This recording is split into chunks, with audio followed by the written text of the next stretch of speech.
So here's an interesting one. Mercedes GL 450 M276 engine.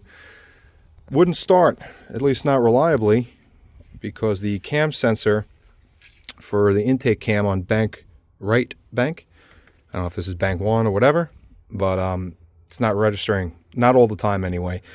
Kind of defaults at 33 degrees, I think, by factory, so it's intermittent. When it doesn't get a signal, car won't start, which is more often than not.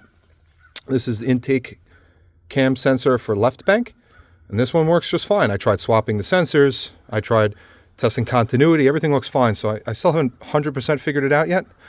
But what's interesting is, with this not registering, the car won't start, as long as this one is.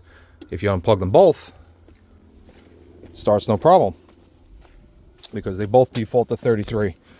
And so, just show you that.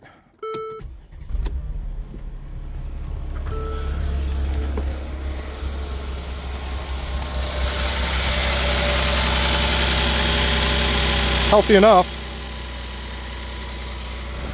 I still have to give this car a good once over, but that's a good sign.